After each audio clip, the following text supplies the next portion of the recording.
Assalamualaikum warahmatullahi wabarakatuh.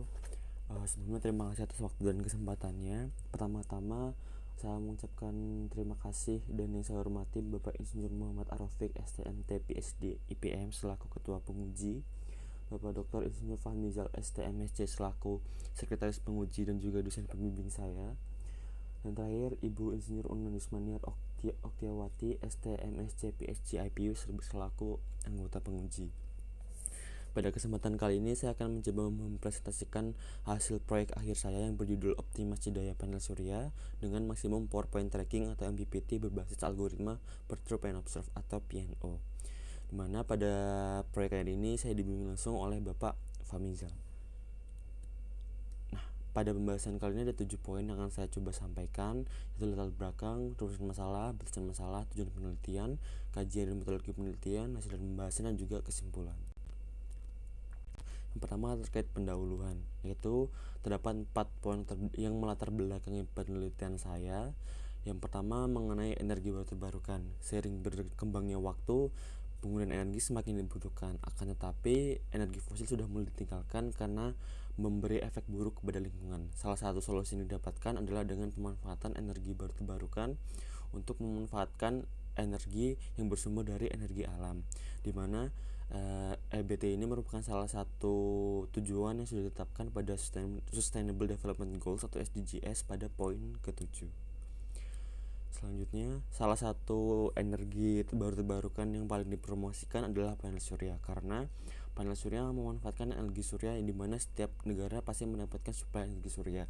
Selain itu, Indonesia memiliki iklim tropis dan juga terletak di garis khatulistiwa memiliki kondisi geografis yang paling baik dalam memanfaatkan energi panel surya. Hal tersebut dibuktikan berdasarkan Menteri ESDM, suplai energi surya yang didapatkan Indonesia per harinya rata-rata adalah 4,8 kW atau 112.000 gigawatt power. Akan tetapi implementasi yang digunakan baru 10 megawatt power. Hal tersebut membuktikan bahwa penggunaan panel surya di Indonesia masih sedikit. Nah, akan tetapi panel surya memiliki kurangan, yaitu memiliki daya atau hasil yang fluktuatif karena pengaruh intensitas iradiasi dan juga suhu yang diterima oleh panel surya.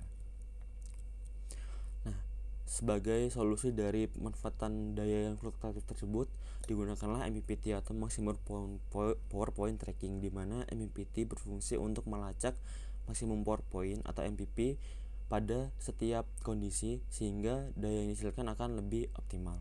Nah, isi dari MPPT merupakan algoritma yang berfungsi untuk melacak sumber-sumber input yang dibutuhkan. Nah, keluaran dari MPPT berupa duty cycle yang berfungsi untuk mengatur DC-DC converter.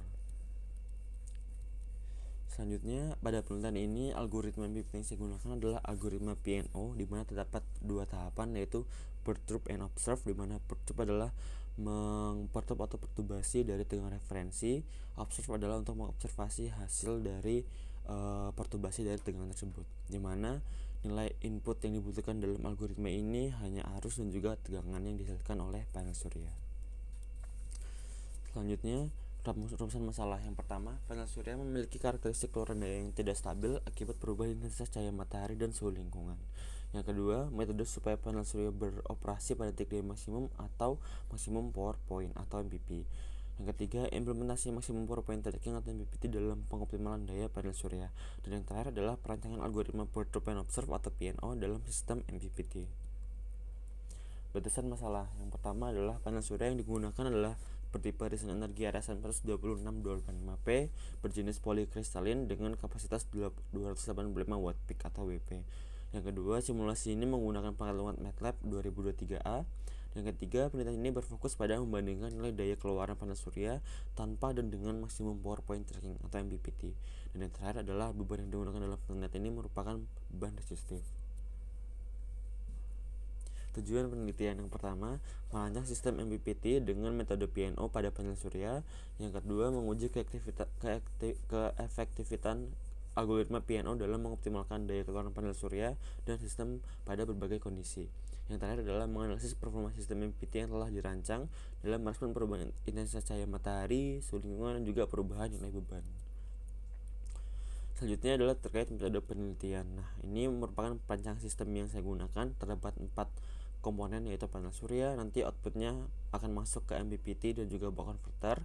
Lalu pada buck converter akan menerima PWM dari MPPT untuk mengatur nilai duty cycle pada MOSFET dan terakhir masuk ke beban resistif. Yang pertama, perancangan panel surya. Nah, pada umumnya model panel surya yang digunakan adalah single diode model, di mana terdapat komponen dioda, arus seri atau RS, dan arus paralel atau RSUN. Nah, pada rangkaian ini berdasarkan hukum Kirchhoff, arus yang dihasilkan dapat ditentukan berdasarkan persamaan IPH dikurangin ID kurangin ISH, di mana masing-masing penjabaran dari poin-poin tersebut dapat dijelaskan pada persamaan 2 sampai 6, di mana IPH merupakan arus photocurrent, ID merupakan arus dioda, IO adalah arus saturasi dioda, IRS adalah arus reverse saturasi dioda, dan ISH adalah arusan. Nah, ini merupakan spesifikasi dari panel yang saya gunakan untuk tipe irisan energi RSUN 126.285P, di mana poin-poin utamanya panel surya menghasilkan maksimum power atau Pmax 85 watt, VMPP 32,4 volt, IMP 8,8 ampere, ISC 9,4 ampere, VOC 38,58 volt, memiliki koefisien temperatur ISC 0,055% dan memiliki temperatur koefisien pada saat VOC adalah minus 0,32%. Nah, ini merupakan modul panel surya yang saya buat di MATLAB dari rumus-rumus 1 sampai 6 tadi, dan ini merupakan hasil akhir di mana panel surya hanya membutuhkan parameter input suhu dan iradiasi. Nanti output yang dihasilkan adalah tegangan dan juga arus panel surya. Nah, pada rancangan panel surya ini memiliki beberapa faktor-faktor yang memiliki energi panel surya. Di antaranya yang pertama adalah iradiasi matahari. Nah, dapat dilihat pada persamaan dari grafik VI ini bahwa arus akan mempengaruhi pada perubahan iradiasi, di mana semakin sedikit iradiasi maka arus akan semakin berkurang secara lebih besar dibandingkan dengan tegangannya. Selanjutnya adalah suhu lingkungan.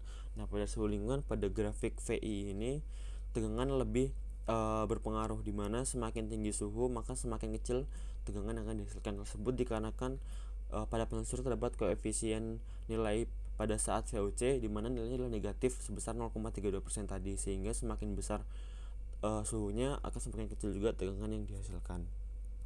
Yang terakhir merupakan beban, di mana kita harus menghitung beban optimalnya untuk mencapai nilai MPP. Pada grafik ini dapat dilihat pada R optimum berada pada titik OA. Nah, ketika semakin kecil nilai bebannya maka arusnya akan semakin besar mengikuti dengan arus ISC, akan tetapi tegangannya akan semakin kecil. Selanjutnya adalah perancangan buck converter. Buck converter ini berfungsi untuk menurunkan tegangan DC ke DC. Jadi misalnya tegangan inputnya 30 volt dan kita ingin membuat tegangan outputnya sebesar 10 volt, nah itu menggunakan buck converter. Nah, pada buck converter sendiri komponennya terdapat dioda, induktor, kapasitor, dan juga resistor, dan juga terdapat switching MOSFET untuk mengatur duty cycle-nya. Nah, ini merupakan jadi buck converter memiliki dua tahapan, yaitu saat on dan juga saat off, di mana pada persamaan 7 merupakan kondisi ketika saklar on dan persamaan 8 merupakan kondisi ketika saklar off. Nah, dari persamaan 7 8 ini harus dibuat 0 untuk mencari nilai duty cycle-nya, di mana dapat di persamaan 9 dilihat nilai duty cycle adalah V out per V in. Nah, ini merupakan penentuan parameter buck converter yang saya gunakan, di mana V-nya 32,4 volt yaitu nilai VMPP panel surya. Vout yang saya inginkan adalah 12 volt. V-ripple dan E-ripple-nya adalah 5% dan 20%, dan frekuensi switching-nya adalah 20 kHz. Nah, berdasarkan parameter tadi kita dapat menentukan persamaan-persamaan untuk menilai masing-masing komponen dari buck converter yang dapat dijelaskan pada persamaan 10 sampai 14.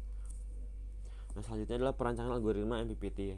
Ini algoritma MPPT yang saya gunakan adalah algoritma PNO atau perturb and observe, di mana memiliki dua tahapan, yaitu perturb dan juga observe. Di mana perturb atau tahapan perturbasi untuk mengatur atau mengubah tegangan referensi, dan observe adalah untuk mengobservasi hasil dari pengaruh perturbasi tadi. Nah, pada grafik ini dapat dilihat ketika dP per dV sama dengan 0, maka tersebut sudah sesuai dengan titik MPP-nya. Nah, tetapi ketika dP per dV kurang dari 0, maka tegangan akan diturunkan untuk mencapai nilai MPP.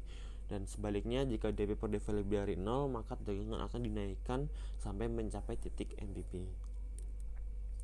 Nah, ini merupakan flowchart yang digunakan untuk mencari nilai algoritma, di mana sistem akan membaca nilai arus dan juga tegangan panel surya, lalu akan menghitung dayanya dengan mengalihkan, lalu mencari perubahan dari dV dan juga dV, di mana dP-nya itu PT min PT-1, dV min VT min VT-1. Nah, lalu nanti diakumulasikan untuk mencari parameternya ketika dP lebih dari 0, apakah iya dan tidak, dan selanjutnya seperti pada flowchart. Nah, ini merupakan pengujian sistem tanpa MPPT di mana blok yang digunakan hanya modul panel surya, power converter, dan juga beban. Nah, untuk converter sendiri pada MOSFET ini karena belum memiliki pengatur, diperlukan WM generator untuk memberikan sinyal pada MOSFET sebagai inputannya. Selanjutnya untuk sistem dengan MPPT, pada MOSFET ini bedanya diletakkan modul MPPT, di mana output dari MPPT ini untuk mengatur nilai MOSFET pada buck converter. Selanjutnya hasil dan pembahasan. Nah, pada hasil dan pembahasan ini terdapat 5 poin yang akan saya sampaikan. Yang pertama terkait hasil pengujian panel surya, hasil pengujian buck converter, hasil pengujian sistem tanam MPPT, di mana parameter perubahan lingkungannya adalah iradiasi dari 200 sampai 1000 watt per meter persegi, suhu min 10 sampai 15 derajat Celcius, dan beban 0,1 sampai 0,51 ohm. Lalu sistem dengan MPPT dengan parameter pengujian lingkungannya sama, dan yang terakhir adalah summary dari hasil pengujian sistem itu sendiri.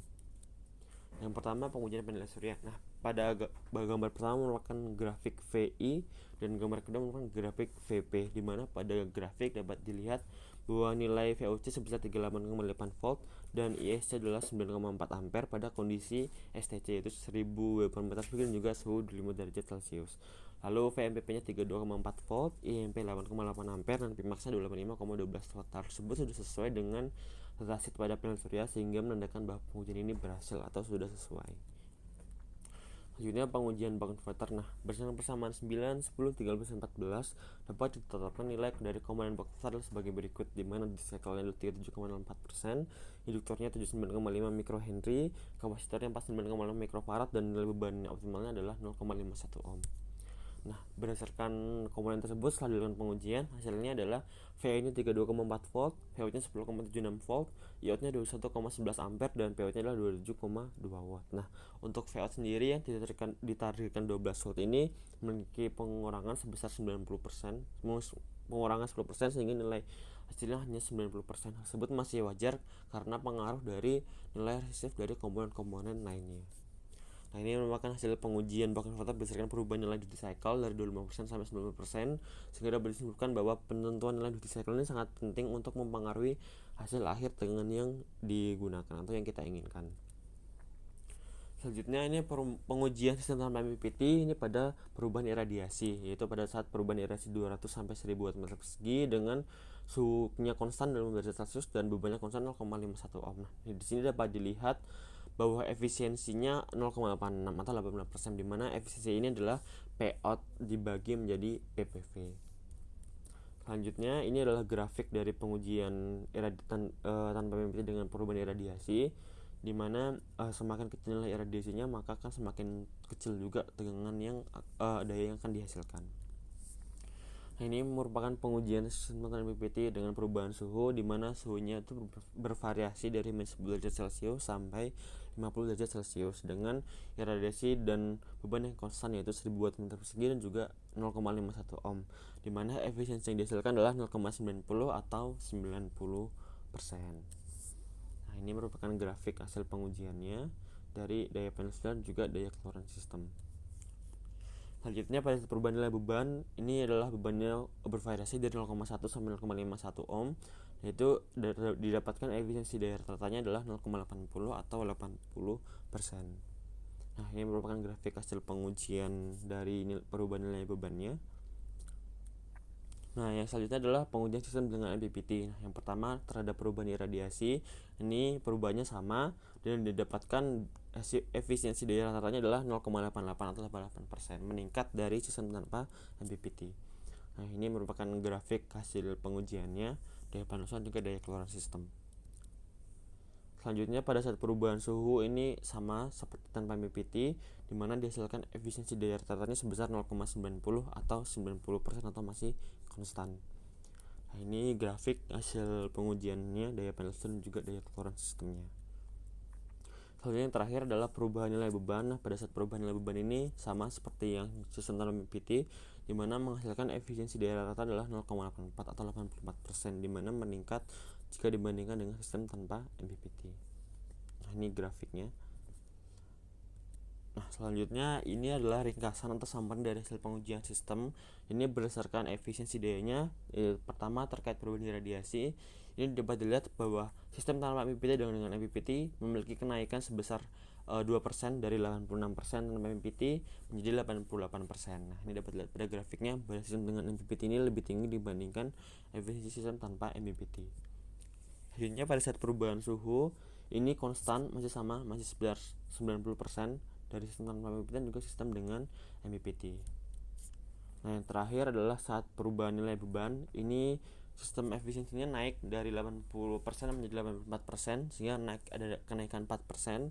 Dan dapat dilihat pada grafiknya bahwa sistem dengan MPPT ini efisiensinya lebih tinggi dibandingkan sistem tanpa MPPT. Nah, ini ringkasan hasil pengujian berdasarkan daya keluaran sistemnya. Ini dapat dilihat pada saat perubahan iradiasi, rata-rata daya panel surya memiliki kenaikan 71% dan daya keluar sistemnya memiliki kenaikan 76,35%. Nah, ini dapat dilihat pada saat iradiasi rendah pada saat 200 ini malah kenaikannya lebih tinggi, mencapai 200% dibandingkan sistem tanpa MPPT. Nah, hal ini membuktikan bahwa sistem MPPT berjalan baik dan dapat meningkatkan daya keluaran sistem. Nah, ini merupakan grafiknya di mana daya pada dengan MPPT ini nilainya lebih tinggi dibandingkan tanpa MPPT. Selanjutnya pada saat perubahan suhu ini memiliki rata kenaikan 2,9% dan juga 2,7%. Ini menandakan bahwa sistem berjalan dengan baik dan daya yang dihasilkan lebih konstan dibandingkan tanpa MPPT.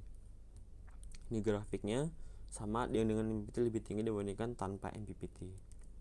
Yang terakhir merupakan perubahan beban. Ini memiliki kenaikan daya panel surya 58,45% dan daya keluar sistemnya 70,65%. Ini juga memiliki kenaikan yang tinggi pada saat beban 0,1 mencapai 180% dan 230%, dan daya yang dihasilkan pun juga lebih stabil dibandingkan tanpa MPPT. Hal ini menandakan bahwa sistem bekerja dengan baik. Ini dari grafiknya, sistem dengan MPPT lebih tinggi dibandingkan tanpa MPPT. Nah, selanjutnya kesimpulan dan saran. Kesimpulannya yang pertama, sistem MPPT ini bekerja untuk menentukan letak titik MPP dari keluaran panel surya yang merupakan titik daya maksimum yang dapat dihasilkan dari sistem. Nah, keluaran sistem ini berupa nilai duty cycle yang digunakan untuk mengatur periode switching pada MOSFET dalam konverter daya. Nah, pada algoritma piano sendiri, parameter utama untuk yang digunakan untuk pemrosesan adalah nilai arus dan juga tingkatan panel surya. Selanjutnya, implementasi penggunaan MPPT berbasis algoritma piano ini pada sistem sudah berjalan dengan baik. Efisiensi daya rata-rata sistem dengan MPPT menunjukkan peningkatan daya sebesar 2-4% dibandingkan dengan sistem tanpa MPPT. Nah, dengan variasi radiasi sebesar 86% menjadi 88%, suhunya konstan 90%, dan beban kenaikan dari 80 sampai 84%. Yang terakhir adalah nilai daya keluar sistem secara keluar mengalami kenaikan yang cukup signifikan pada sistem tanpa MPPT, di mana memiliki kenaikan rata mencapai 5%. Dan ini menunjukkan bahwa sistem ini berjalan dengan baik, dapat meningkatkan daya keluar sistem panel surya, di mana dengan variasi kondisi radiasi ini menaikkan rata-rata daya sebesar 76,35%, suhu menaikkan rata-rata daya sebesar 2,7%, dan beban menaikkan rata-rata sebesar 70,65%. Nah, sarannya adalah hasil MPPT dengan algoritma piano ini memiliki efisiensi yang baik, akan tetapi dapat mengimplementasikan algoritma lain yang memiliki efisiensi lebih baik dibandingkan dengan algoritma PNO. Yang kedua, penelitian ini masih berbasis simulasi MATLAB, sehingga untuk validasi lebih lanjut dapat dilakukan implementasi pada perangkat keras agar dapat menguji kinerja MPPT dalam kondisi nyata. Yang terakhir, pada penelitian ini sistem diuji dengan beban resistif, atau penelitian ini yang mendatang dapat mengeksplorasi pengaruh versi beban seperti beban baterai, motor DC, dan sebagainya untuk melihat respon MPPT dalam kondisi yang lebih dinamis. Nah, mungkin itu saja presentasi yang dapat saya sampaikan. Terima kasih atas waktunya, lalu saya kembalikan ke ketua penguji. Sekian, terima kasih.